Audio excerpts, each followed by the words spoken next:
Welcome to Perfection IS. My name is Dhanisha Beniwal, and this is our first lecture in the Current Affairs Revision series for the Science and Technology section. So let us look at the first article of the day. पहला news जो हम discuss करेंगे इस revision series में, तो पहला news है NASA की आर्टेमिस मिशन से रिलेटेड. नाउ आर्टेमिस का मतलब होता है लूनर गॉडेस, राइट. आर्टेमिस का मतलब होता है लूनर गॉडेस, यानी कि ग्रीक में जो मून के गॉडेस है उनका नाम होता है Artemis. So lunar is related with the moon, तो मून गॉडेस का नाम है आर्टेमिस, तो उन्हीं के नाम पर जो है इस मिशन का नाम रखा गया है. तो ये नासा का अगला मून मिशन है.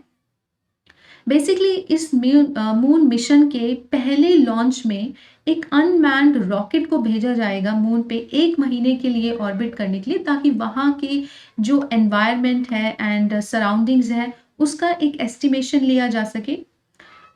मिशन का सबसे इम्पॉर्टेंट हिस्सा जो है वो है एक फीमेल एस्ट्रोनॉट को जो है मिशन में भेजना. अब तक धरती से कोई भी महिला जो है वो मून पर नहीं गई है. हम जानते हैं कि नील आर्मस्ट्रॉन्ग थे जो पहले व्यक्ति बने और पहले पुरुष भी थे जिन्होंने पहला कदम रखा चांद के ऊपर, मगर अब तक कोई भी महिला नहीं गई है. तो आर्टेमिस मिशन के अंदर ऐसा भी एक एम है कि जिसमें पहली महिला को जो है मून पर भेजना है. तो बेसिकली जो आर्टेमिस मिशन 1 है जिसका अनमैन्ड रॉकेट होगा, अनमैन्ड का मतलब है इसमें कोई भी व्यक्ति नहीं होगा. अनमैन्ड मिशन का पर्पस ही ये होता है कि वहाँ के जो सराउंडिंग्स हैं उनका एक एस्टिमेशन लिया जा सके. सो जैसा कि मैंने आपको बताया कि 2024 तक पहली महिला and first person of colour को जो है नासा ने डिसाइड किया है कि भेजना है. पर्सन ऑफ कलर से मतलब है कि वाइट पर्सन नहीं होंगे. जैसे कि अमेरिका में आप जानते हैं कि डिफरेंट एथनिसिटी के लोग रहते हैं. ब्लैक अमेरिकन्स होते हैं, वाइट अमेरिकन्स हैं, इंडिजीनियस पीपल है वहाँ के जिनको रेड इंडियंस अक्सर कहा जाता है. सो पॉइंट इज दिस कि वहाँ पर first person of colour and first women को भेजना है बाय 2024. और भी नासा के इस आर्टेमिस मिशन की अगर हम बात करें तो फ्यूचर एक्सप्लोरेशंस के को एनकरेज करना है. एडवांस साइंस एंड इकोनॉमिक्स के फील्ड में भी जो है वर्क करना है. दूसरा आर्टिकल जो हम डिस्कस करेंगे वो है सेरावेक से रिलेटेड.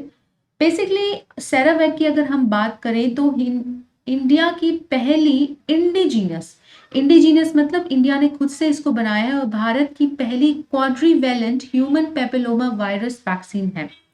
HPV देखो वो वायरस होता है जो महिलाओं में सर्वाइकल कैंसर करता है. सर्वाइकल कैंसर का मतलब होता है, देखिए जैसा कि अगर ये हम बात करें ये महिला का हम रिप्रोडक्टिव सिस्टम की हम बात कर रहे हैं, तो ये तो हुई महिला की ओवरी, यहाँ पर ये यूट्रस रहता है. फिर नीचे की तरफ जब हम आएंगे तो ये एक सर्विक्स होता है and this is called as vagina. तो कुछ इस तरीके से जो है दिखता है and these are called fallopian tubes. This is the wall of the uterus, right. तो यहाँ पर क्या होता है, इम्प्लांटेशन होता है. जब फीटस इम्प्लांट होता है तो वो इन्हीं वॉल पे होता है जिसको बोलते हैं एंडोमेट्रियम. ये हुई fallopian tube and this is ovary. Human papilloma virus में ये जो सर्विक्स होता है, cervix is the entry point. So vagina क्या है, ये जो पोर्शन है this is your vagina and uterus. Vagina से यूटरस की तरफ जाने में क्या है, एक एंट्री पॉइंट होता है. बेसिकली कोई क्लोज्ड सिस्टम नहीं है but is just a region which is called as cervical. इस रीजन को जो है सर्विक्स कहा जाता है और यहीं पर क्या है, एक कैंसर डेवलप होता है महिलाओं में विच इज फेटल ऑल्सो. फेटल का मतलब जानलेवा भी होता है ये. तो सर्वाइकल कैंसर को प्रिवेंट करने के लिए ही एक quadrivalent human papilloma virus vaccine बनाई गई है. क्वाड्रीवेलेंट का मतलब होता है यहाँ पे 4 डिफरेंट टाइप की यूनिट्स का जो है यूज किया गया है, इसीलिए इसे कहा जाता है क्वाड्रीवेलेंट, यानी कि 4 type of the units, right. इसे बनाया गया है पुणे के बेस्ड जो सीरम इंस्टीट्यूट ऑफ इंडिया है उसने, along with the collaboration with Indian department of biotechnology जो कि ministry of science and technology के अंतर्गत आता है. सीरम इंस्टीट्यूट ऑफ इंडिया वही इंस्टीट्यूट है जिसने कोविड-19 के दौरान कोविशील्ड का भी वैक्सीन का प्रोडक्शन किया था along with the collaboration with Oxford university की जो एक लैब है उनके साथ मिल करके सीरम इंस्टीट्यूट ऑफ इंडिया ने कोलैबोरेशन किया ताकि जो सेराविक एक वैक्सीनेशन है उसको बनाया जा सके. सो बेसिकली अगर हम वैक्सीन की बात करें तो वैक्सीन का कॉन्सेप्ट मैं आपको थोड़ा सा समझा देती हूँ यहाँ पे। अगर हम वैक्सीनेशन की बात करें तो जैसे कि हमारे बॉडी के अंदर एक डिफेंस मैकेनिज्म होता है जो हमारी एक क्षमता बनाता है ताकि हम बाहरी आक्रमण से लड़ सकें, यानी कि हमारी बॉडी में अगर कोई फॉरेन एंटीजन एंटर एंटर करता है तो उससे क्या है हम फाइट कर सकें। तो मान लेते हैं ये हमारे कुछ सेल्स हैं। तो डिफरेंट टाइप ऑफ इम्यूनिटी के सेल्स होते हैं जो हमारे बॉडी में प्रेजेंट होते हैं। कुछ ऐसे सेल्स होते हैं जो कुछ एक पर्टिकुलर टाइप का प्रोटीन रिलीज करते हैं, उसको बोलते हैं एंटीबॉडी। सो एंटीबॉडी कुछ नहीं होता, बाहर के आए हुए फॉरेन एंटीजन के अगेंस्ट एक प्रोटीन होता है जो कि फॉरेन एंटीजन को न्यूट्रलाइज करने में हेल्प करता है। मगर ये जो प्रोटीन होता है बहुत बार जो हमारा फर्स्ट एनकाउंटर होता है किसी भी वायरस प्रोटीन या फिर किसी भी फॉरेन एंटीजन से, उसके अगेंस्ट बनता है। तो वैक्सीनेशन का कॉन्सेप्ट ये है कि एक वायरस लाइक प्रोटीन को या फिर पार्टिकल को बॉडी में इंट्रोड्यूस करवाना, मगर वो इतना ज्यादा इफेक्टिव नहीं होता कि आपको डिजीज कॉज कर दे। इसीलिए बॉडी के अंदर ऐसे वीकेंड फॉरेन पार्टिकल या फिर फॉरेन एंटीजन को इंट्रोड्यूस करवाया जाता है ताकि बॉडी के सेल्स उसके अगेंस्ट एक एंटीबॉडी जो है बना सके। सो बेसिकली जो एचपीवी वायरस का एक L1 प्रोटीन होता है जिसको बॉडी के अंदर इंट्रोड्यूस किया जाता है।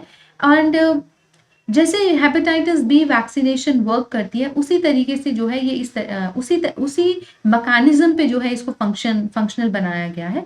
हेपेटाइटिस बी भी एक तरीके के वायरस से ही जो है बीमारी होती है which is mostly confined to the liver. So L1 protein होता है एचपीवी वायरस का, उसके अगेंस्ट जो है ये बॉडी क्या है हमारी बॉडी में एंटीबॉडी जो है हमारी बॉडी में फॉर्म होती है बाय द सेल्स। और दो तरीके के सेल्स होते हैं हमारी बॉडी में, एक होते हैं बी सेल्स और दूसरे होते हैं टी सेल्स। टी सेल्स होते हैं लिम्फोसाइट्स, टी लिम्फोसाइट्स होते हैं and we have got this B lymphocytes. B और टी दो तरीके के लिम्फोसाइट्स होते हैं। बी जो है फॉरेन एंटीजन के एनकाउंटर पर एक मेमोरी सेल बनाते हैं, यानी कि एक ऐसे सेल जिनके पास ये याददाश्त होती है कि पहले भी हमने इसी प्रकार का कोई एंटीजन फॉरेन एंटीजन के साथ जो है एनकाउंटर किया है, और इस वजह से जब दूसरी बार सेम फॉरेन एंटीजन या फिर उससे मिलता जुलता किसी कोई फॉरेन एंटीजन से एनकाउंटर होता है बॉडी सेल का, तो इम्यून सिस्टम जो है एक हाइटेंड इम्यून सिस्टम होता है, यानी कि पहले के कंपैरिजन में और भी ज्यादा तेजी से और भी ज्यादा शक्तिशाली जो इम्यून रिस्पॉन्स होता है वही एक हाइटेंड रिस्पॉन्स होता है because of these B memory cells. T lymphocyte cells जो होते हैं ज्यादातर न्यूट्रलाइजेशन का काम करते हैं वायरस प्रोटीन का एंड वायरस पार्टिकल्स का। आगे अगर हम बात करते हैं डोजेस की, तो बेसिकली जो फीमेल्स हैं उनको 2 डोजेस लगवानी है before they become sexually active, यानी कि अपनी सेक्सुअल एक्टिव हो इससे पहले ही उनको ये वैक्सीनेशन जो है लगवानी होगी। क्लियर। सीनियर्स के लिए इसकी 3 डोज डिसाइड की गई है और टीनेज फीमेल्स के लिए before their active sexual engagement 2 doses decide की गई हैं। ठीक है। वैक्सीनेशन क्या है, एक तरीके से इन्फेक्शन को प्रिवेंट कर सकती है मगर वो क्योर नहीं हो सकती।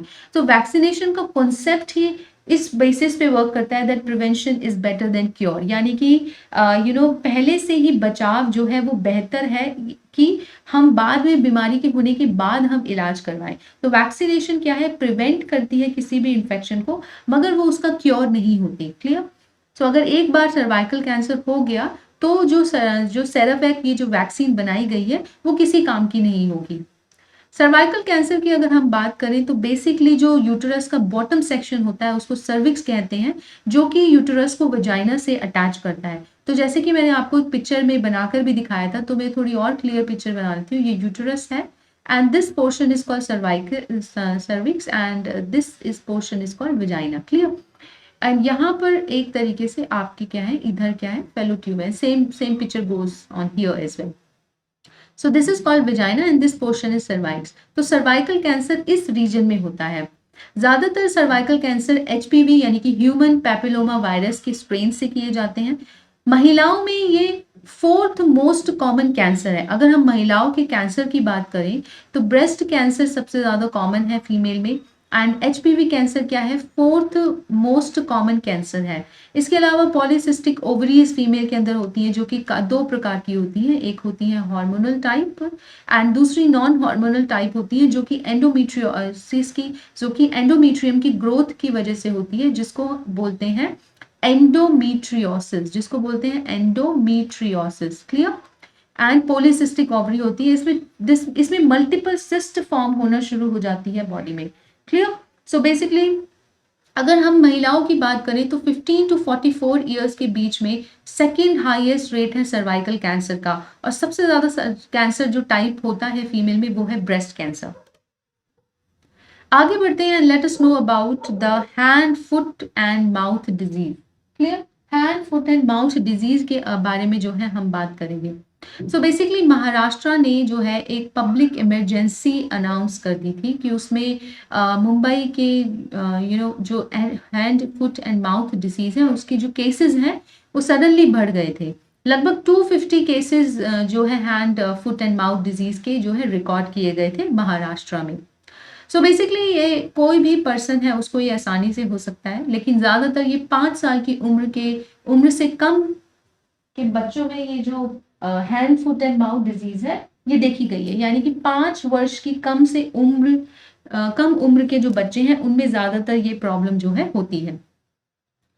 अगर हम बात करें इसकी डिजीज के जो पॉजिटिव एजेंट है, यानी कि जिसकी वजह से ये फैलती है, बेसिकली एक नॉन पोलियो एंटेरो वायरस होता है। एंटेरो वायरस का मतलब होता है जो शरीर के अंदर रहता है, या तो आपके एलिमेंट्री कैनाल में रहेगा। एलिमेंट्री कैनाल का मतलब है जो आपकी फूड पाइप होती है, यानी कि जिससे आप अपना खाना अंदर लेते हैं। तो we have got oesophagus, then we have got stomach, फिर स्मॉल इंटेस्टाइन, फिर लार्ज इंटेस्टाइन। अगर मैं तो उसको बोलते हैं एंटेरो वायरस, जो आपके एंटेरम में रहेंगे, राइट। सो बेसिकली जो कॉक्सैकिनी वायरस होता है, कॉक्सैकी वायरस है, वो एक नॉन पोलियो, यानी कि ये पोलियो कॉज नहीं करेगा, मगर इस तरीके की एलर्जिक इन्फेक्शन जो है कॉज करेगा। अगर वायरस की बात करें तो डायरेक्ट कांटेक्ट से फैलता है, एंड ऑल्सो अनवॉश्ड हैंड्स, यानी कि अगर हाथ नहीं धोए हैं और आपने फीकल मैटर को टच किया है, या फिर कोई भी ऐसा सरफेस जो फीकल मैटर से फीकल मैटर से कंटामिनेटेड है, सलाइवा है, फीसिस है। फीसिस मतलब basically human and animal excreta की मैं यहाँ पे बात कर रही हूँ, वेस्ट प्रोडक्ट की। रेस्पिरेटरी सिक्रीशन भी एक तरीके का कारण हो सकते हैं, जैसे कि मान लेते हैं किसी ने छींक दिया तो जो ड्रॉपलेट्स होते हैं वो भी एक रीजन है कि इस तरीके के एलर्जिक इन्फेक्शन जो है वो फैलते हैं।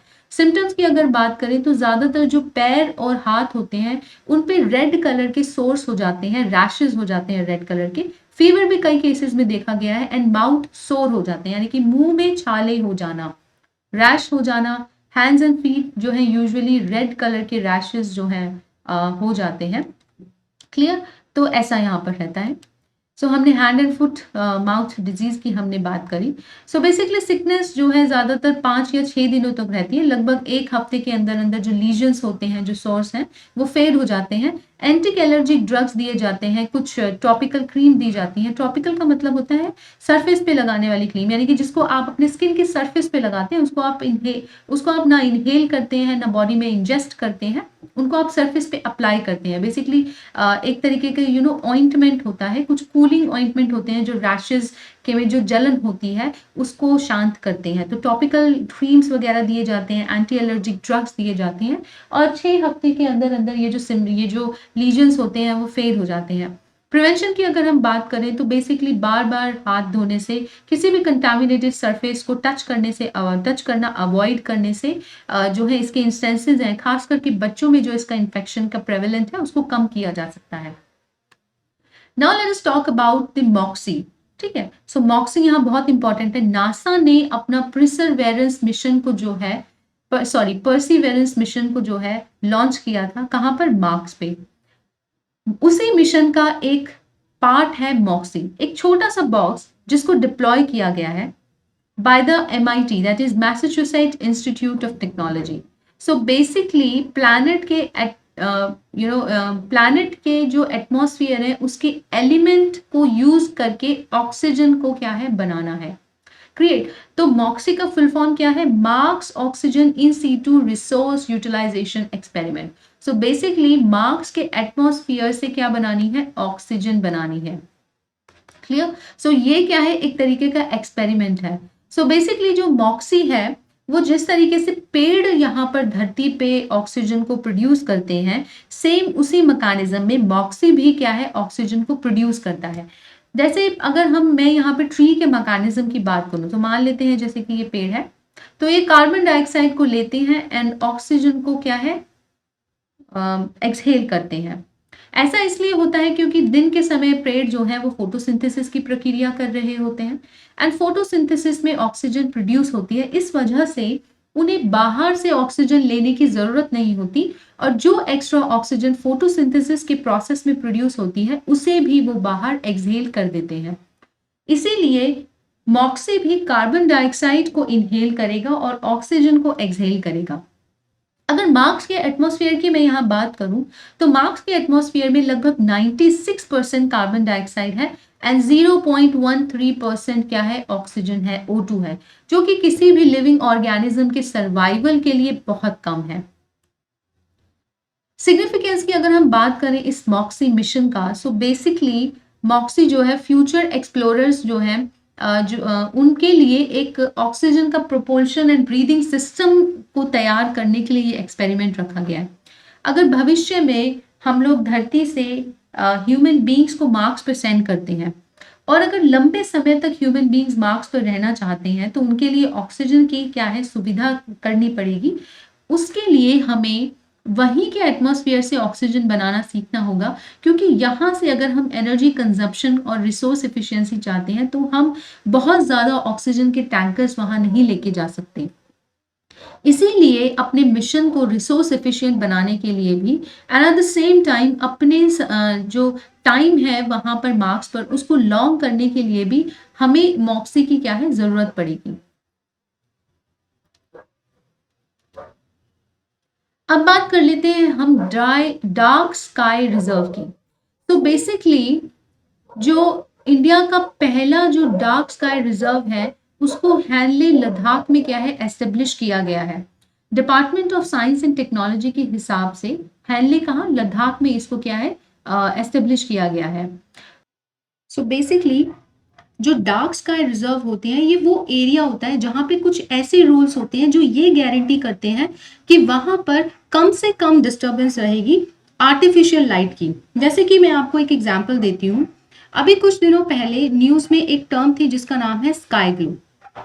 देखिए स्काई ग्लो का क्या मतलब होता है, जब धरती से आने वाली जो लाइट होती है आसमान में यानी कि स्काई में इतनी ज्यादा स्कैटर करने लग जाती है कि जो स्काई है वो नेचुरल लाइट से ग्लो करने की बजाय वो आर्टिफिशियल लाइट से ग्लो करना शुरू करता है, राइट। इसी को कहते हैं स्काई ग्लो। सो बेसिकली ये स्काई ग्लो फिनोमिना जहां पर कम से कम रहेगा उसी को कहा जाएगा डार्क स्काई रिजर्व, यानी कि वहां पर आर्टिफिशियल लाइट यानी कि मैन मेड क्रिएटेड लाइट से डिस्टर्बेंस बहुत कम रहेगी, जिसकी वजह से हम स्काई में जो सेलेस्टियल बॉडीज हैं, जो कॉन्स्टलेशंस हैं, उनको बहुत अच्छे से ऑब्जर्व कर सकेंगे। इंटरनेशनल डार्क स्काई एसोसिएशन जो कि यूएस की एक non profit names international non profit organisation है, वो इंटरनेशनल डार्क स्काई प्लेसेस को नाम देती है, जिसमें पार्क, सेंचुरीज, रिजर्व्स, बहुत सारे क्राइटेरिया के बेस पर उनको डिक्लेयर किया जा सकता है।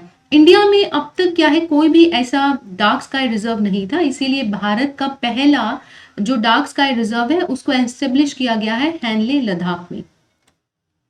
अब हम भारत का पहला डार्क स्काई रिजर्व के बारे में बात कर लेते हैं, जो कि चांगथांग वाइल्ड लाइफ सेंचुरी है हैनले लद्दाख में।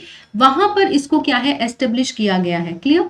इसका सिग्निफिकेंस बेसिकली ये है कि यहाँ पर एस्ट्रो टूरिज्म को हम लोग प्रमोट कर सकते हैं। कहने का मतलब ये है कि जो तारा मंडल या फिर जो स्काई ऑब्जर्वेशन का एक टूरिज्म होता है उसको प्रमोट किया जा सकता है। And this is one of those highest located places जहां पर optical, infrared, gamma red telescope को जो है एस्टेब्लिश किया जा सकता है और जो यूनिवर्स है उसके डिफरेंट एस्पेक्ट्स को हम ऑब्जर्व कर सकते हैं। देखिए बहुत बार ऐसा होता है यूनिवर्स के गामा रे के स्पेक्ट्रम को ऑब्जर्व करने से हमें यूनिवर्स के बारे में कुछ पता चलता है, इंफ्रारेड स्पेक्ट्रम में ऑब्जर्व करने से कुछ जानकारी आती है और ऑप्टिकल स्पेक्ट्रम से ऑब्जर्व करने में कुछ जानकारी आती है। तो इस वजह से अगर हम तीनों ही टेलीस्कोप्स का इस्तेमाल करते हैं तो भारत के हाईएस्ट लोकेटेड प्लेस पर हम हैनले लद्दाख में बहुत सारी जो क्वेश्चंस हैं रिलेटेड विद द यूनिवर्स उसको हम सॉल्व कर सकते हैं और साथ ही साथ हम एस्ट्रो टूरिज्म को भी प्रमोट कर सकते हैं। सवाल ये उठता है कि डार्क स्काई रिजर्व को हेनले लद्दाख में ही क्यों एस्टेब्लिश किया गया है। बेसिकली लद्दाख क्या है, एक चिली डेजर्ट है, यानी कि एक सूखा रेगिस्तान है मगर ठंडा रेगिस्तान है।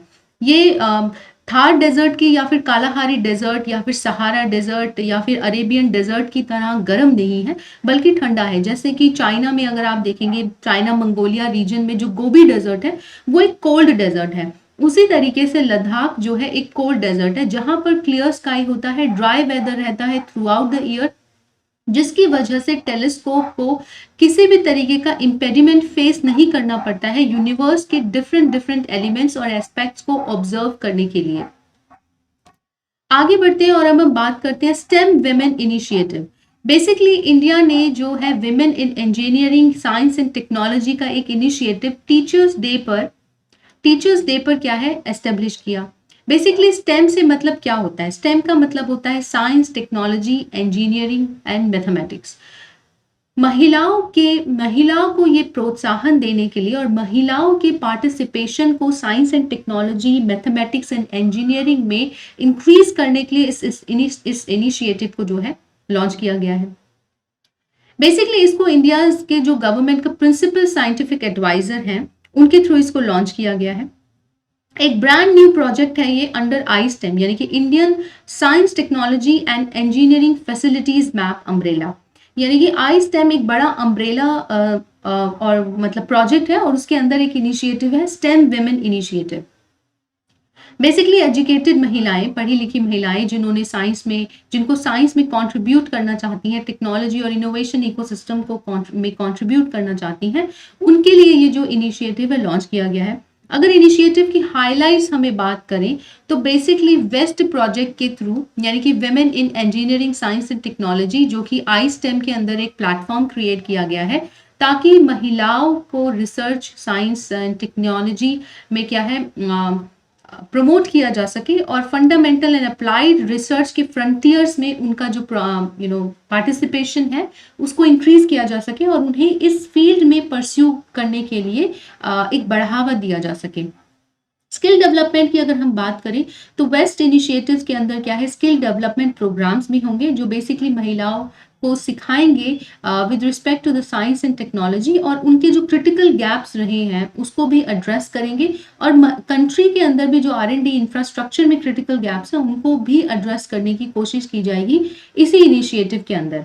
आई स्टेम का एक व्हाट्सएप और टेलीग्राम प्लेटफॉर्म भी बनाया जाए है जिससे कि जो इजीली कनेक्शन एस्टेब्लिश किया जा सके, ऑनलाइन कॉन्वर्सेशन की जा सके with the digital consortium.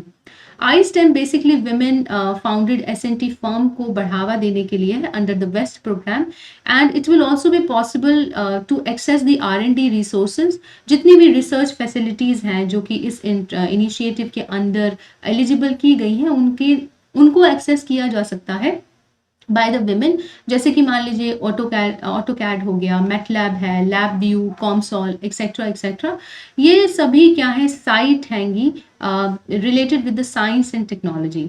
Clear? तो ये सभी रिसोर्स फैसिलिटीज को भी एक्सेस करने का जो एक सपोर्ट है वो इस इनिशिएटिव के थ्रू दिया जाएगा। Now let us talk about the floppy disk. हम सभी जानते हैं कि there was a time जब हम अपने 90s में थे तो स्पेशली जो 90s के बच्चे होंगे वो इस floppy disk को बहुत अच्छे से पहचानते होंगे।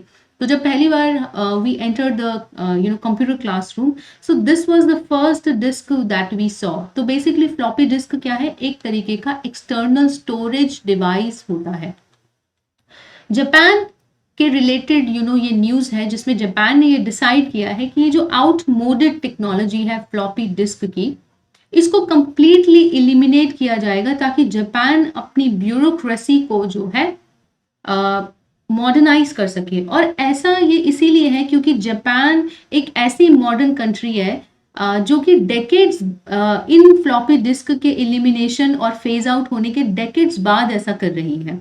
राइट, हम सब जानते हैं कि जापान में एडवांस टेक्नोलॉजी है एंड अगर हम बुलेट ट्रेन की बात करें तो इंडिया भी जापान के साथ कोलैबोरेशन कर रहा है with respect to the bullet train. लेकिन जापान अभी भी इन फ्लॉपी डिस्क को क्या है यूज किया करता था as a storage device. So basically अब जापान इनको क्या है एलिमिनेट करना चाहता है। सो फ्लॉपी डिस्क है क्या? जैसा कि मैंने आपको बताया, एक डिटैचेबल डिस्क स्टोरेज डिवाइस है ताकि इलेक्ट्रॉनिक डेटा को including the computer programs and other data उसको स्टोर किया जा सके। इसे प्राइजी हार्ड डिस्क को रिप्लेस करने के लिए आईबीएम ने 1967 में इन्वेंट किया था। फ्लॉपी डिस्क 1970s और 1990s आते आते काफी पॉपुलर होने लगी एज अ स्टोरेज डिवाइस। 800 केबी का इंफॉर्मेशन जो कि ये है स्टोर कर सकती थी। हम जानते हैं कि फ्लॉपी डिस्क के बाद सीडीज आने लगी, कॉम्पैक्ट डिस्क, जो कि इस तरीके से गोल दिखती थी, राइट। सीडीज के बाद मेमोरी कार्ड्स आने लगे, राइट। और अब डिवाइसेस के अंदर मेमोरी जो है वो खुद से ही इतनी ज़्यादा होती है कि हमें इस तरीके के एक्सटर्नल जो डिवाइसेस हैं उनकी ज़रूरत नहीं पड़ती। फिर एक्सटर्नल हार्ड डिस्क आने लगी, 1 TB की होती है, 2 TB की होती है, एक्सेट्रा एक्सेट्रा। सो इतनी ज़्यादा स्टोरेज की हार्ड डिस्क भी मिलने लगी। तो ये फ्लॉपी डिस्क जो कि सिर्फ 800 KB तक का डेटा स्टोर करती है, इनका कोई मतलब नहीं रहा, क्योंकि अब क्या है 62 GB का भी एक मेमोरी कार्ड आता है। तो फ्लॉपी डिस्क एक बहुत ही आउटमोडेड टेक्नोलॉजी हो गई है आज के कंप्यूटराइज्ड एंड डिजिटलाइज्ड वर्ल्ड में, राइट। सो यूएसबी डिवाइसेस अब अवेलेबल हैं। सो इससे पहले CD drives and USBs available होते, फ्लॉपी डिस्क डेटा को बैकअप करने का ओनली मींस हुआ करता था। अर्लीस्ट फ्लॉपी डिस्क की अगर हम बात करें तो 8 इंच की इस तरीके की डिस्क ये हुआ करती थी, जो कि एंड देवर जल्दी से गंदी हो जाती थी और इनको स्टोर करना भी एक बहुत टीडियस टास्क था।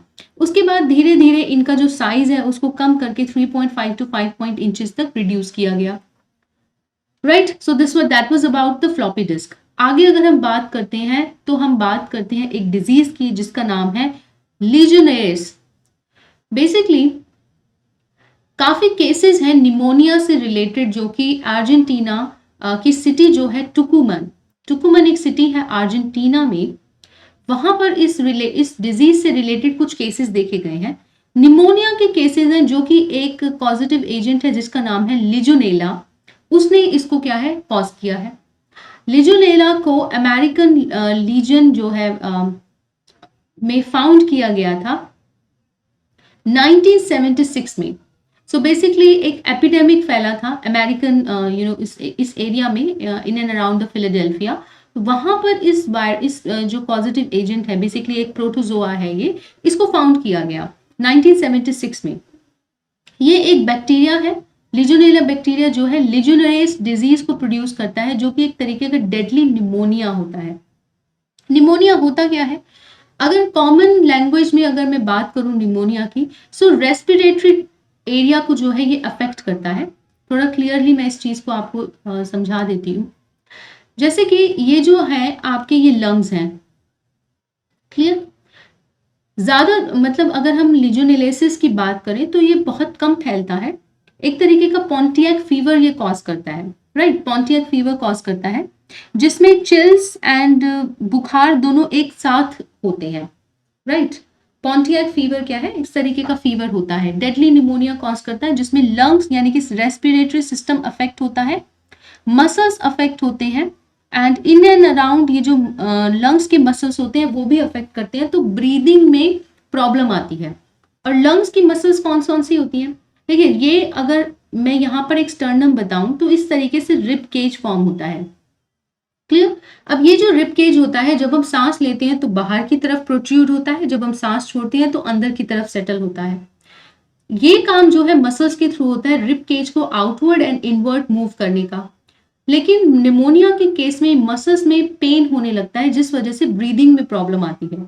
तो बेसिकली निमोनिया क्या है, रेस्पिरेटरी सिस्टम को अफेक्ट करता है एंड शॉर्टनेस ऑफ ब्रेथ करता है, यानी कि तेजी से सांस ली जाती है मगर जो ब्रेथ होती है वो शॉर्ट होती है, उसका ड्यूरेशन शॉर्ट होता है, जिसको बोलते हैं हाफ ना, जल्दी जल्दी सांस लेना शॉर्ट ड्यूरेशन में। तो ये क्या है, एक नॉर्मल एक सिम्टम है निमोनिया का, क्लियर। लिजुनेला बैक्टीरिया की अगर हम बात करें तो बेसिकली लेक स्ट्रीम्स में नेचुरली मिलता है। अगर ह्यूमन मेड सिस्टम की हम बात करें तो लिजुनेला जो है कूलिंग टावर्स, शावर हेड, जैसे आपने देखा होगा बाथरूम में इस तरीके का शावर हेड लगा रहता है, इसमें थोड़े होल्स होते हैं और यहाँ से पानी आता है। तो यहाँ पर भी ये भी क्या है, एक स्टोरेज हैबिटेट हो सकता है लिजुनेलियासिस लिजुनेला बैक्टीरिया का। हॉट टब्स भी हैं, डेकोरेटिव फाउंटेन्स होते हैं, hot water tanks, complicated plumbing system, ये सभी ऐसी रिस्की प्लेस है जहां पर ये जो बैक्टीरिया है बहुत इजीली फ्लरिश करता है। सिम्टम्स की अगर बात करें हम तो हेडेक है, fever, cough, shortness of breath and muscles pain, तो ये सारे क्या है सिम्टम है। लीजियोनेरियाज की अभी फिलहाल कोई ऐसी वैक्सीन जो है बनाई नहीं गई है। The next news of the day is about the Kimmingzing. Next news of the day is about the Kimmingzing. तो बेसिकली चाइना का क्या है, Kimmingzing 50 क्या है, चाइना का first solar powered unmanned aerial vehicle है। अनमैन्ड एरियल व्हीकल मतलब UAV, clear, UAV मतलब अनमैन्ड एरियल व्हीकल, और ये क्या है, पहला सोलर पावर्ड है, यानी कि सूरज की एनर्जी से, सोलर एनर्जी से पावर जनरेट करने वाला पहला अनमैन्ड एरियल व्हीकल है। इसका पहला जो है टेस्ट फ्लाइट कंडक्ट की गई थी इसके सिस्टम्स को, इसके सिस्टम की फंक्शनिंग को चेक करने के लिए। बेसिकली किमिंग 50 क्या है, अगर प्रीलिम्स में आपसे क्वेश्चन पूछा जाए कि किमिंग 50 क्या है, ये सेमी सैटेलाइट ड्रोन है चाइना का जो कि सोलर पावर्ड है, और ऐसा ये पहला सोलर पावर्ड यूएवी है। फंक्शन क्या है, रिकॉग्निसेंस फंक्शन है, हाई एल्टीट्यूड रिकॉग्निसेंस।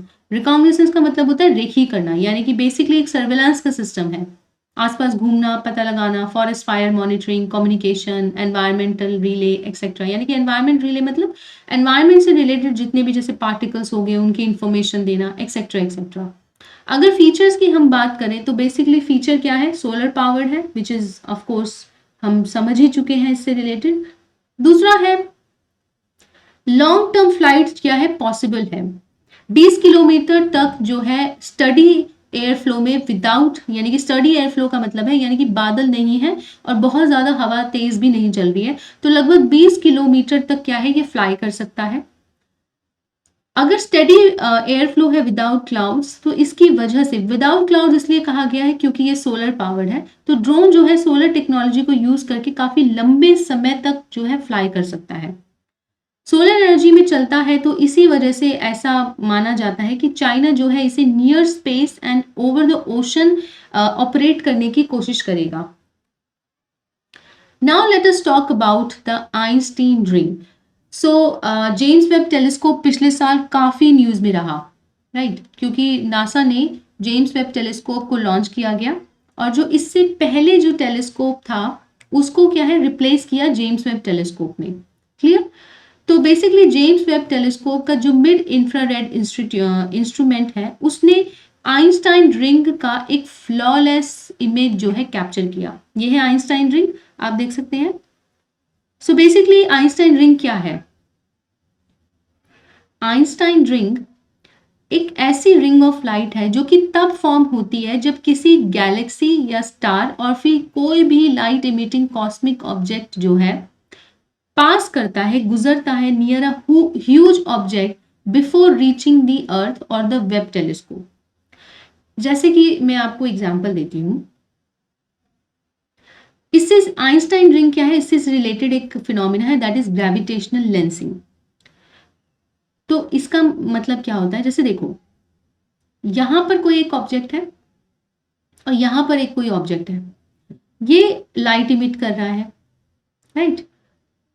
अब यहां से ये जो ऑब्जेक्ट है ये भी लाइट इमिट कर रहा है। अब ये जो लाइट इमिटिंग ऑब्जेक्ट है ये यहां से ऑर्बिट करता हुआ इसके पास से गुजरता है।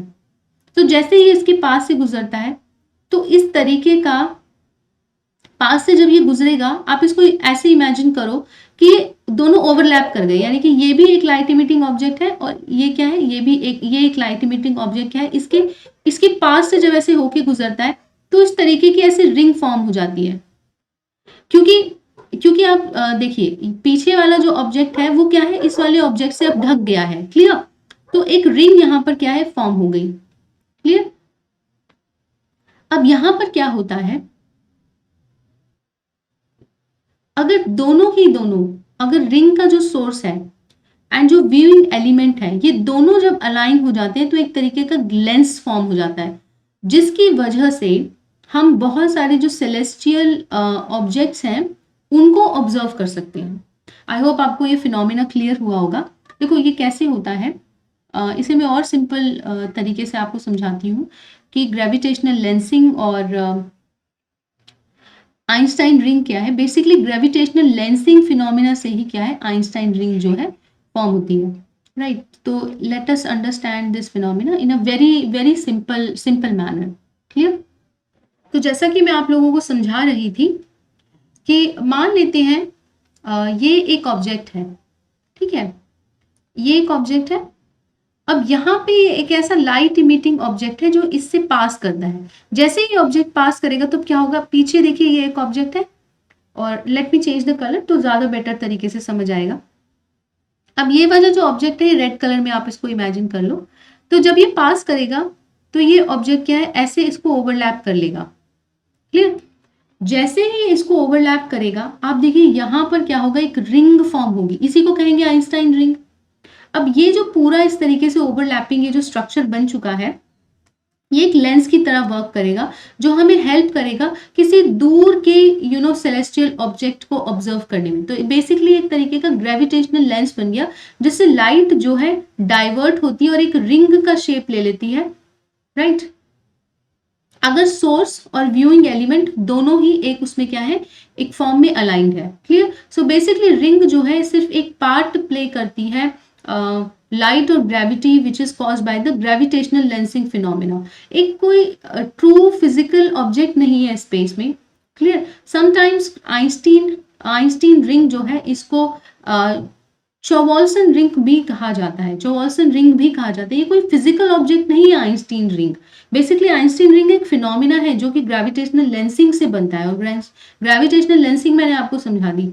अगर आप इस पिक्चर में देखेंगे तो जब आपके पास एक लेंस होता था, पहले कुछ इस तरीके का लेंस होता था जो हमें ज्योमेट्री बॉक्स जो अब हम खरीदते थे जिसमें कंपास एक्सेट्रा वो सब इंस्ट्रूमेंट्स मिलते थे, तो उसमें एक ऐसा छोटा सा लेंस मिलता था हमें जो कि बाहर की तरफ प्रोट्रूडेड होता था, यानी कि कॉनकेव लेंस हुआ करता था, वो सॉरी कॉन्वेक्स लेंस हुआ करता था। उसी तरीके का लेंस ये देखो यहाँ पर ऐसे फॉर्म हो रहा है, इसी को कहा जाता है ग्रेविटेशनल लेंसिंग, राइट। सो अगर हम रिसेंट फाइंडिंग की बात करें, क्योंकि ये जेम्स वेब टेलीस्कोप ने इसको फाइंड किया है, तो एक फार अवे गैलेक्सी है जो कि लगभग 12 बिलियन लाइट ईयर्स अवे है अर्थ से, जिसने इस आइंस्टीन रिंग को जनरेट किया, जिसको जेम्स वेब टेलीस्कोप ने कैप्चर किया है। सो बेसिकली वेब जो है इस गैलेक्सी को पीछे की तरफ से देख रहा है किसी बड़ी गैलेक्सी के, जिसका जो ग्रेविटेशनल पुल है स्पेस और टाइम में उसको रैप कर देता है। क्लियर। ये थोड़ा सा कॉम्प्लेक्स फिनोमिना है क्योंकि अभी ग्रेविटेशनल वेव्स और ग्रेविटेशनल लेंसिंग इसके बारे में और भी ज्यादा रिसर्च होनी बाकी है, तो शायद मे बी इन फ्यूचर हम इस फिनोमिना को और ज्यादा बेहतर तरीके से समझ पाए। सो जैसा कि मैंने आपको समझाया, एक बड़ी गैलेक्सी को ऑब्जर्व करना, किसी एक गैलेक्सी को ऑब्जर्व करना बिहाइंड अ ह्यूज गैलेक्सी, तो वही क्या है जेम्स वेब ने कैप्चर किया है। Clear. So light from the background Galaxy क्या है, वो आती है जेम्स वेब टेलीस्कोप तक via twisted space time near the foreground Galaxy. इसी से क्या है, रिंग शेप की लाइट जो है फॉर्म हो जाती है। तो वो मैं आपको समझा चुकी हूँ कि आइंस्टीन रिंग कैसे फॉर्म होती है। Clear. Now let us move on and talk about the Inouye solar telescope, right. Inouye solar telescope basically 18 kilometre resolution है इनोई सोलर टेलीस्कोप का, और इस इनोई सोलर टेलीस्कोप ने इमेज किया है किसको, इसने इमेज किया है सन क्रोमोस्फियर को। क्लियर। इसने इमेज किया है किसको, सन के क्रोमोस्फियर को। ओके। सबसे पहले तो हम इनोई सोलर टेलीस्कोप के बारे में जान लेते हैं। ये कहाँ पे लोकेटेड है, एक आइलैंड ऑफ माउई है। कौन सा, हवाईयन आइलैंड। और ये कौन से आइलैंड है, ये यूएसए के आइलैंड है। यूएसए की जो नेशनल साइंस फाउंडेशन है उसने डीकेआईएसटी को फाउंड किया था। डीकेआईएसटी मतलब डैनियल के इनोई सोलर टेलीस्कोप। जो हालेकाला ऑब्जर्वेटरी है MAUI island of the Hawaiian islands. Hawaiian islands एक आर्किपेलागो है, बेसिकली बहुत सारे आइलैंड्स जो एक साथ मिलकर के हवाईयन आइलैंड्स बनाते हैं। वहां पर यूनाइटेड स्टेट्स के नेशनल साइंस फाउंडेशन ने डीकेआईएसटी को फाउंड किया था। इसी ने सन के क्रोमोस्फियर को क्या है, ऑब्जर्व किया है। हालेकाला क्या है, हालेकाला बेसिकली माउई आइलैंड का सबसे बड़ा वॉल्केनो है जो कि लगभग 3 किलोमीटर तक ऊपर राइज करता है अगर वो इरप्ट होता है above the Pacific ocean, right. इसका काफी हाई एलिवेशन है और ये एक तरीके का शील्ड वॉल्केनो है। शील्ड वॉल्केनो कैसे होते हैं? देखिए, एक होते हैं शील्ड फॉर्म करते हैं इस तरीके की। अब ये शील्ड कैसे फॉर्म होती है? नाउ अगर लावा जो है यहां पर, ये क्या है, ये टनल है जहां से क्या है मैग्मा रिलीज होता है और लावा के फॉर्म में इरप्ट होता है। अब अगर लावा जो है इजीली फ्लो कर जाएगा, है ना, जल्दी से कूल हो गया, इजीली फ्लो कर गया, तो क्योंकि उसकी विस्कोसिटी ज्यादा है तो वो ऐसे करके फैल जाएगा, तो एक तरीके की शील्ड बन जाएगी। अगर उसकी विस्कोसिटी कम है तो वो एक तरीके का कोन का शेप लेगा, क्योंकि धीरे धीरे फ्लो करेगा और बाय द टाइम वो यहाँ तक आएगा वो ऑलरेडी कोल्ड हो चुका होगा, फिर वो फ्लो नहीं करेगा। तो अगर उसकी विस्कोसिटी ज्यादा है तो कोन का शेप लेगा, अगर उसकी विस्कोसिटी कम है यानी कि आसानी से फैल जाता है, आसानी से फ्लो कर जाता है, तो वो इस तरीके की शील्ड का शेप ले लेगा। शील्ड वॉल्केनोज हवाईयन आइलैंड में काफी कॉमन है। उनमें से सबसे बड़ा जो आइलैंड सबसे बड़ा आइलैंड पे जो वॉल्केनो है वो है हालेकेला वॉल्केनो। क्लियर? ऑल राइट, सो ये कुछ इंपॉर्टेंट इन्फॉर्मेशन वैसे तो है नहीं। सोलर एस्ट्रोनॉमी का स्कोप काफ़ी ज़्यादा अच्छा है इन आइलैंड्स पे। और अगर इस आइलैंड की ज्योग्राफी की बात करें तो काफ़ी यूनिक ज्योग्राफी है, जो कि ब्यूटीफुल ब्लू स्काई होता है एंड काफ़ी डस्ट फ्री एनवायरनमेंट रहता है, क्योंकि शील्ड वॉल्केनो है तो बहुत ऊंचे तक नहीं इरप्ट होते हैं। हालांकि हालेकेला डेफिनेटली बिगेस्ट वॉल्केनो है पैसिफिक ओशन के इस आइलैंड हवाईयन आइलैंड्स पे।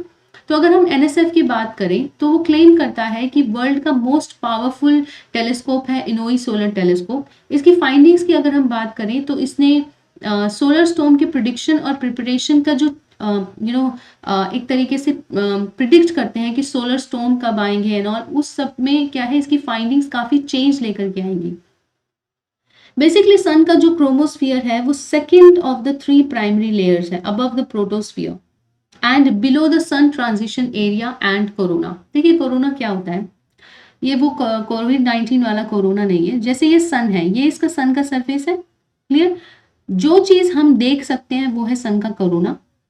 ये बाहर की तरफ बहुत white bright and bright orange yellow colour का जो हमें दिखाई देता है वो है सन का कोरोना।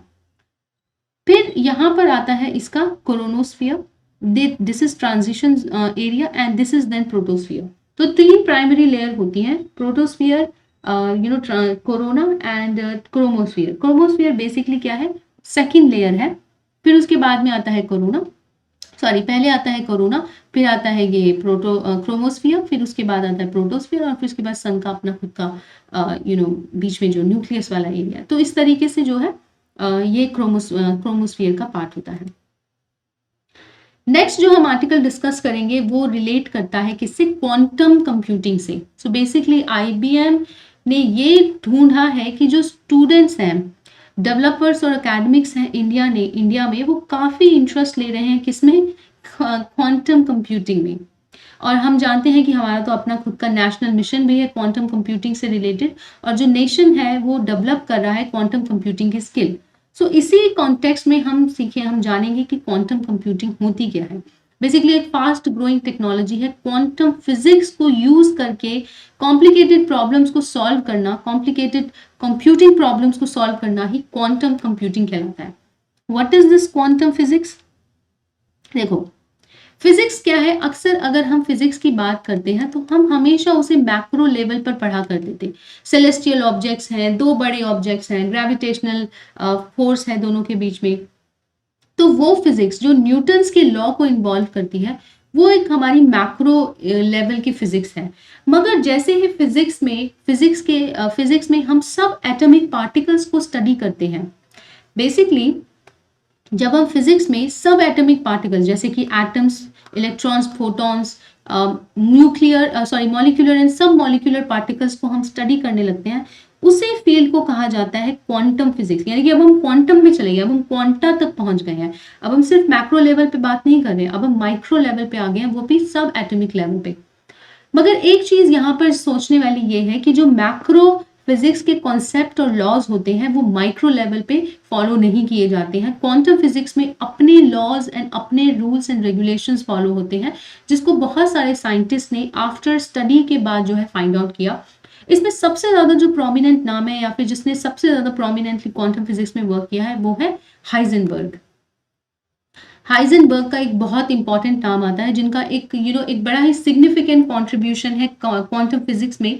हाइजेनबर्ग अनसर्टेनिटी प्रिंसिपल अगर आप लोगों ने पढ़ा होगा अपने अप टू 10th क्लास, शायद आई थिंक सभी के पास साइंस का सब्जेक्ट रहता है और क्वांटम फिजिक्स का उन्होंने थोड़ा सा पार्ट तो डेफिनेटली पढ़ा होगा। तो हाइजेनबर्ग ने एक बहुत ही इम्पॉर्टेंट कंट्रीब्यूशन दिया है क्वांटम फिजिक्स के एस्पेक्ट में, इस क्वांटम फिजिक्स के फील्ड में। तो जैसे ही फिजिक्स को हम क्वांटम लेवल पे पढ़ते हैं उसको कहते हैं क्वांटम फिजिक्स।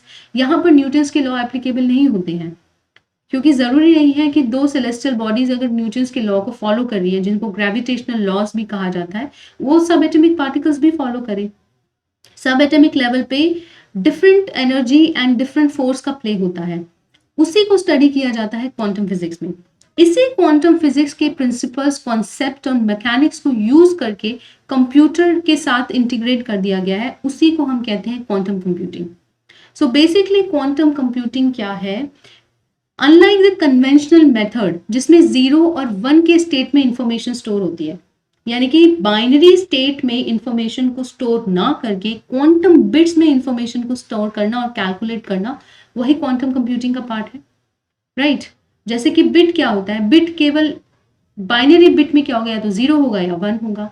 तो लेकिन क्यूबिट में यानी कि क्वांटम बिट्स में क्या होगा? इसको क्यूबिट इसलिए बोलते हैं, क्वांटम बिट्स यानी कि क्यूबिट। इसमें वेराइटी ऑफ स्टेट्स हो सकते हैं जो कि exceptionally greater computation and possibilities in allow करते हैं ताकि कॉम्प्लिकेटेड प्रॉब्लम्स को भी टैकल किया जा सके। Clear? So advance conventional super computer से भी ज्यादा कैपेबिलिटी रखते हैं, बियॉन्ड द सुपर कंप्यूटर्स। अगर ह्यूमंस ने सुपर कंप्यूटर्स बनाए हैं तो क्वांटम कंप्यूटर्स जो हैं वो इससे भी ज्यादा कैपेबिलिटी रखते हैं। जैसे कि फेसबुक का सेफेमोर करके एक क्वांटम कंप्यूटर था जो कि सेकेमोर जो है काफी न्यूज में रहा था। ये एक प्रकार का क्या है? क्वांटम कंप्यूटर है जो कि बहुत क्विकली एंड फास्टेस्ट स्पीड में प्रॉब्लम्स को सॉल्व कर सकता है। क्वांटम कंप्यूटर्स की सिग्निफिकेंस क्या है? बेसिकली क्वांटम मैकेनिक्स को मॉडिफाई करके उसको कंप्यूटर लेवल पे ऑप्टिमाइज करना, डिफरेंट प्रॉब्लम्स को सॉल्व करना, आर्टिफिशियल इंटेलिजेंस के फील्ड में और भी ज़्यादा काम करना और भी ज़्यादा सिग्निफिकेंट डिस्कवरीज करना, यही सब क्या है? क्वांटम कंप्यूटिंग या फिर क्वांटम कंप्यूटिंग का कंप्यूटर्स का क्या है? एक सिग्निफिकेंट कंट्रीब्यूशन है। अगर हम IBM के इंडियाज क्वांटम कंप्यूटिंग इनिशिएटिव की अगर हम बात करें तो सबसे ज्यादा जो इंपॉर्टेंट है वो है क्विज़किट चैलेंज। ये क्विज़किट चैलेंज क्या है? देखिए, IBM ने एक open source quantum developer kit बनाई है क्विज़किट। तो इससे रिलेटेड क्या है? तो क्विज़किट में क्या होगा? तो बेसिकली इसमें जो लोग अपने क्वांटम कंप्यूटिंग के फील्ड में अपना करियर स्टार्ट करना चाहते हैं तो वो इस क्विज़किट इंडिया का जो ये इनिशिएटिव है इसमें पार्टिसिपेट कर सकते हैं। इसमें अपने जो इनोवेशंस हैं, अपनी जो रिसर्च है या फिर अपना कोई भी इनिशिएटिव है, स्टार्टअप है with respect to quantum computing, उसको प्रेजेंट किया जा सकता है। जो क्विज़किट टेक्स्ट बुक्स हैं वो बांग्ला, तमिल, हिंदी में अवेलेबल हैं। एंड 2021 में लगभग 30,000 से भी ज्यादा इंडियन स्टूडेंट्स ने इसको क्या है? एक्सेस किया था। सो इस लेक्चर में सिर्फ इतना ही, and will see you in the next lecture of science and technology, and thank you so much for watching perfection IAS। Have a nice day.